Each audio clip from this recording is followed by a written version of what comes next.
channel. Please subscribe my channel. ಎಲ್ಲರಿಗೂ ನಮಸ್ಕಾರಗಳು ಮಕ್ಕಳೇ. ಈ ವಿಡಿಯೋದಲ್ಲಿ ನಾವು 9ನೇ ತರಗತಿಯ ಕನ್ನಡ ವಿಷಯದ ಭಾಗ 1ರಲ್ಲಿನ ಮೊದಲ ಪದ್ಯವಾದ ಪಾರಿವಾಳ ಎಂಬ ಪದ್ಯದ ಪ್ರಶ್ನೋತ್ತರಗಳನ್ನು ತಿಳಿಯೋಣ ಮಕ್ಕಳೇ. ಈ ಪದ್ಯವನ್ನು ಕವಿ ಸೂರಂ ಎಕ್ಕುಂಡಿರವರು ಬರೆದಿದ್ದಾರೆ. ಕೃತಿಕಾರರ ಪರಿಚಯವನ್ನು ತಿಳಿಯೋಣ ಮಕ್ಕಳೇ. ಕವಿ ಸೂರಂ ಎಕ್ಕುಂಡಿ, ಪೂರ್ಣ ಹೆಸರು ಸುಬ್ಬಣ್ಣ ರಂಗಣ್ಣ ಎಕ್ಕುಂಡಿ. ಇವರ ಜನನ 1923ರಂದು ಹಾವೇರಿ ಜಿಲ್ಲೆಯ ರಾಣೆಬೆನ್ನೂರಿನಲ್ಲಿ ಜನಿಸಿದರು. ಇವರು ಬರೆದಂತಹ ಕೃತಿಗಳು ಶ್ರೀ ಆನಂದ ತೀರ್ಥರು, ಸಂತಾನ, ಹಾವಾಡಿಗರ ಹುಡುಗ, ಮತ್ಸ್ಯಗಂಧಿ, ಬಕುಳದ ಹೂಗಳು. ಇವರು ಬರೆದಂತಹ ಕಥಾ ಸಂಕಲನ ನೆರಳು. ಇವರು ಬರೆದ ಕಾದಂಬರಿ ಪ್ರತಿಬಿಂಬಗಳು. ಇವರಿಗೆ ಲಭಿಸಿದಂತಹ ಪ್ರಶಸ್ತಿಗಳು ನೆಹರು ಪುರಸ್ಕಾರ, ಕರ್ನಾಟಕ ಸಾಹಿತ್ಯ ಅಕಾಡೆಮಿ ಬಹುಮಾನ, ಕೇಂದ್ರ ಸಾಹಿತ್ಯ ಅಕಾಡೆಮಿ ಪುರಸ್ಕಾರ. ನಿಧನ 1995ರಲ್ಲಿ ನಿಧನ ಹೊಂದಿದರು. ಪ್ರಸ್ತುತ ಪಾರಿವಾಳ ಪದ್ಯವನ್ನು ಸೂರಂ ಎಕ್ಕುಂಡಿ ಅವರ ಸಮಗ್ರ ಕಥನ ಕವನಗಳು ಎಂಬ ಕೃತಿಯಿಂದ ಆರಿಸಲಾಗಿದೆ. ಅಭ್ಯಾಸದ ಪ್ರಶ್ನೆಗಳನ್ನು ನೋಡೋಣ ಮಕ್ಕಳೇ. ಮುಖ್ಯ ಪ್ರಶ್ನೆ, ಈ ಪ್ರಶ್ನೆಗಳಿಗೆ ಒಂದು ವಾಕ್ಯದಲ್ಲಿ ಉತ್ತರಿಸಿ. ಮೊದಲ ಪ್ರಶ್ನೆ, ಮುದ್ದು ಪಾರಿವಾಳಗಳ ಜೋಡಿ ಎಲ್ಲಿ ಸಂಸಾರ ಹೂಡಿದ್ದವು? ಉತ್ತರ, ದಟ್ಟ ಕಾಡಿನ ಹೆಮ್ಮರದ ಪೊದೆಯಲ್ಲಿ ಮುದ್ದು ಪಾರಿವಾಳಗಳ ಜೋಡಿ ಸಂಸಾರ ಹೂಡಿದ್ದವು. ಪ್ರಶ್ನೆ 2, ಜೋಡಿ ಪಾರಿವಾಳಗಳು ಹೇಗೆ ಬಾಳುತ್ತಿದ್ದವು? ಉತ್ತರ, ಜೋಡಿ ಪಾರಿವಾಳಗಳು ಹಗಲಿರುಳು ಜೊತೆಗೂಡಿ ಬಾಳುತ್ತಿದ್ದವು. ಪ್ರಶ್ನೆ 3, ಬಲೆಯಲ್ಲಿದ್ದ ಮರಿಗಳು ಹೊರಗೆ ಬರಲು ಏನು ಮಾಡಿದವು?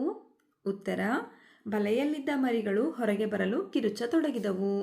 ಪ್ರಶ್ನೆ 4, ಏನನ್ನು ತೊರೆದು ಬಾಳಬೇಕು?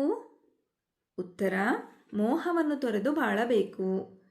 ಮುಖ್ಯ ಪ್ರಶ್ನೆ, ಕೊಟ್ಟಿರುವ ಪ್ರಶ್ನೆಗಳಿಗೆ 3-4 ವಾಕ್ಯಗಳಲ್ಲಿ ಉತ್ತರಿಸಿ. ಮೊದಲ ಪ್ರಶ್ನೆ, ಪಾರಿವಾಳಗಳ ಆನಂದಕ್ಕೆ ಕಾರಣವೇನು? ಉತ್ತರ, ಪಾರಿವಾಳವು ಇಟ್ಟ ಮೊಟ್ಟೆ ಒಡೆದು ಮರಿಗಳು ಹೊರಬಂದಾಗ ಅವುಗಳ ಪ್ರೀತಿ ಹೆಚ್ಚಾಯಿತು. ಮುದ್ದು ಮರಿಗಳ ಮಧುರವಾದ ಧ್ವನಿ ಕೇಳಿ ಪಾರಿವಾಳಗಳಿಗೆ ಆನಂದವಾಯಿತು. ಪ್ರಶ್ನೆ 2, ಬೇಡ ಏನು ಮಾಡಿದನು? ಉತ್ತರ, ಸಂತೋಷವಾಗಿ ಬಾಳುತ್ತಿದ್ದ ಪಾರಿವಾಳಗಳನ್ನು ಹಿಡಿಯಲು ಬೇಡನೊಬ್ಬನು ಬಂದು ಬಲೆಯನ್ನು ಬೀಸಿದನು. ಪುಟ್ಟ ಮರಿಗಳು ಬಲೆಯೊಳಗೆ ಸಿಲುಕಿ ಚೀತ್ಕರಿಸತೊಡಗಿದವು. ತಂದೆ ತಾಯಿ ಪಾರಿವಾಳಗಳು ಕುರುಡು ವಾತ್ಸಲ್ಯದ ಅವಿವೇಕದಿಂದ ತಾವು ಬಲೆಗೆ ಸಿಲುಕಿಕೊಂಡವು. ನಂತರ ಹಸಿದ ಬೇಡನು ಆ ಬಲೆಯನ್ನು ಹೊತ್ತುಕೊಂಡು ಹೋದನು. ಈ ಮುಖ್ಯ ಪ್ರಶ್ನೆ, ಕೊಟ್ಟಿರುವ ಪ್ರಶ್ನೆಗಳಿಗೆ 8-10 ವಾಕ್ಯಗಳಲ್ಲಿ ಉತ್ತರಿಸಿ. ಮೊದಲ ಪ್ರಶ್ನೆ, ಜೋಡಿ ಪಾರಿವಾಳಗಳ ದುಡುಕಿನ ನಿರ್ಧಾರದ ಬಗ್ಗೆ ನಿಮ್ಮ ಅಭಿಪ್ರಾಯವೇನು? ಉತ್ತರ, ಜೋಡಿ ಪಾರಿವಾಳಗಳು ಮರಿಗಳ ಜೊತೆ ಸಂತೋಷವಾಗಿದ್ದಾಗ ಬೇಡನು ಪಾರಿವಾಳಗಳ ಮರಿಗಳಿಗೆ ಬಲೆ ಬೀಸಿದನು. ಆಗ ಆ ಮರಿಗಳು ಬಲೆಯೊಳಗೆ ಸಿಲುಕಿ ಚೀತ್ಕರಿಸತೊಡಗಿದವು. ಆಗ ತಾಯಿ ಪಾರಿವಾಳಕ್ಕೆ ಮರಿಗಳ ಮೇಲೆ ವಾತ್ಸಲ್ಯ ಹೆಚ್ಚಾಗಿ ತಾನೂ ಬಲೆಯೊಳಗೆ ಹಾರಿತು. ಹೆಂಡತಿಯನ್ನು ಬಿಟ್ಟಿರದ ಗಂಡು ಪಾರಿವಾಳವು ಹೆಂಡತಿಯ ಮೇಲಿನ ಮೋಹದಿಂದ ತಾನೂ ಬಲೆಯೊಳಗೆ ಹಾರಿತು. ಜೋಡಿ ಪಾರಿವಾಳಗಳು ಅವಿವೇಕದಿಂದ ಬೇಡನ ಬಲೆಗೆ ಸಿಲುಕಿ ಬೇಡನ ಪಾಲಾಗಬಾರದಿತ್ತು. ಜೋಡಿ ಪಾರಿವಾಳಗಳು ತಾಳ್ಮೆಯಿಂದ ಯೋಚಿಸಿ ಮರಿಗಳನ್ನು ಕಾಪಾಡಲು ಉಪಾಯ ಹುಡುಕಬಹುದಿತ್ತು. ಆಪತ್ತಿಗೆ ಪರಿಹಾರವನ್ನು ಹುಡುಕಿದ್ದರೆ ತಾವು ಸುರಕ್ಷಿತವಾಗಿದ್ದು ಮರಿಗಳನ್ನು ರಕ್ಷಿಸಿ ಸಂತೋಷವಾಗಿರಬಹುದಿತ್ತು. ಪ್ರಶ್ನೆ 2, ಪಾರಿವಾಳ ಪದ್ಯದ ಕಥೆಯನ್ನು ನಿಮ್ಮ ಮಾತುಗಳಲ್ಲಿ ಬರೆಯಿರಿ.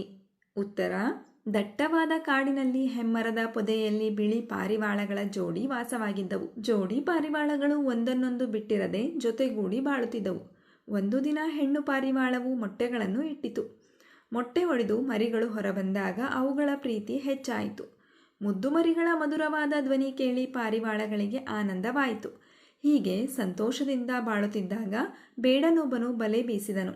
ಆ ಬಲೆಗೆ ಮರಿ ಪಾರಿವಾಳಗಳು ಸಿಲುಕಿ ಚೀತ್ಕರಿಸತೊಡಗಿದವು. ಆಗ ತಾಯಿ ಪಾರಿವಾಳಕ್ಕೆ ಮಕ್ಕಳ ಮೇಲೆ ವ್ಯಾಮೋಹ ಹೆಚ್ಚಾಗಿ ತಾನೂ ಸಹ ಬಲೆಯೊಳಗೆ ಹಾರಿತು. ಹೆಂಡತಿಯನ್ನು ಬಿಟ್ಟಿರದ ಗಂಡು ಪಾರಿವಾಳವೂ ಸಹ ಬಲೆಯೊಳಗೆ ಹಾರಿ ಸಿಲುಕಿಕೊಂಡಿತು. ತಂದೆ ತಾಯಿ ಪಾರಿವಾಳಗಳು ಕುರುಡು ವಾತ್ಸಲ್ಯ ಹಾಗೂ ಅವಿವೇಕದಿಂದ ಬಲೆಯೊಳಗೆ ಸಿಲುಕಿ ಬೇಡನ ಪಾಲಾದವು. ಜೋಡಿ ಪಾರಿವಾಳಗಳು ಮೋಹ ಹಾಗೂ ವಾತ್ಸಲ್ಯದಿಂದ ತಮ್ಮ ಬದುಕನ್ನು ಹಾಳು ಮಾಡಿಕೊಂಡವು. ತಾಳ್ಮೆಯಿಂದ ಯೋಚಿಸಿ ಮರಿಗಳನ್ನು ಕಾಪಾಡಲು ಉಪಾಯ ಹುಡುಕಬಹುದಿತ್ತು. ನಂತರ ಈ ಮುಖ್ಯ ಪ್ರಶ್ನೆ, ಸಂದರ್ಭ ಸಹಿತ ಸ್ವಾರಸ್ಯವನ್ನು ವಿವರಿಸಿ. ಮೊದಲ ಸಂದರ್ಭ, ಒಳಗೆ ಬಂದಿತು ಬಳಿಗೆ ಬಿಕ್ಕಿ ಬಿಕ್ಕಿ. ಆಯ್ಕೆ, ಈ ವಾಕ್ಯವನ್ನು ಸೂರಂ ಎಕ್ಕುಂಡಿರವರು ಬರೆದಿರುವ ಸಮಗ್ರ ಕಥನ ಕವನಗಳು ಎಂಬ ಕೃತಿಯಿಂದ ಆರಿಸಲಾದ ಪಾರಿವಾಳ ಎಂಬ ಪದ್ಯದಿಂದ ಆರಿಸಿಕೊಳ್ಳಲಾಗಿದೆ.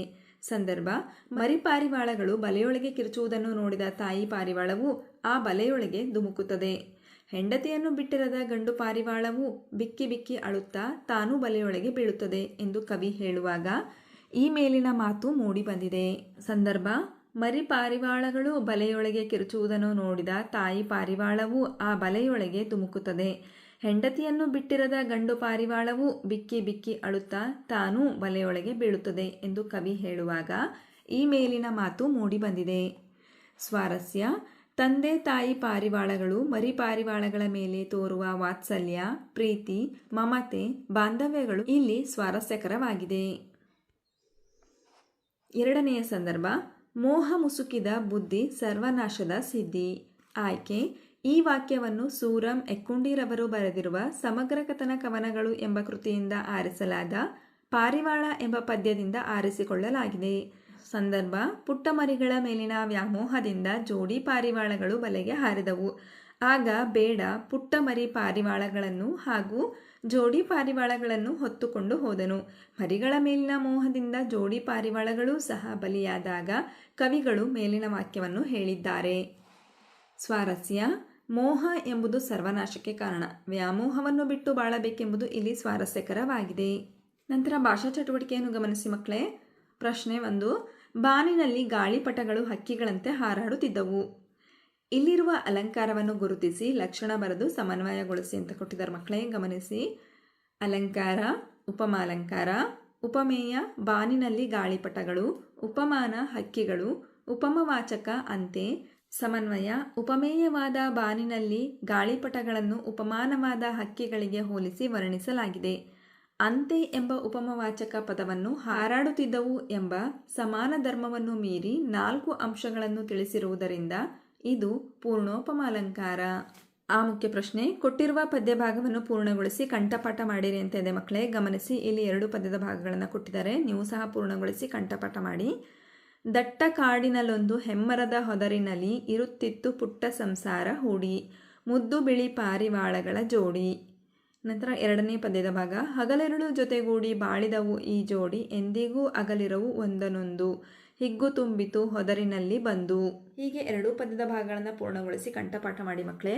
ಹಾಗಾದರೆ ಮಕ್ಕಳೇ, ಈ ಪದ್ಯದಲ್ಲಿ ಬಂದಿರತಕ್ಕಂತಹ ಎಲ್ಲ ಪ್ರಶ್ನೆಗಳಿಗೆ ನಿಮಗೆ ಉತ್ತರ ಲಭಿಸಿದೆ ಅಂತ ನಾನು ಭಾವಿಸ್ತಾ ಇದ್ದೀನಿ. ಧನ್ಯವಾದಗಳು. ನಮ್ಮ ವಿಡಿಯೋ ಇಷ್ಟವಾದಲ್ಲಿ ಪ್ಲೀಸ್ ಸಬ್ಸ್ಕ್ರೈಬ್ ಮಾಡಿ, ಲೈಕ್ ಮಾಡಿ, ಶೇರ್ ಮಾಡಿ, ಪ್ರೋತ್ಸಾಹಿಸಿ.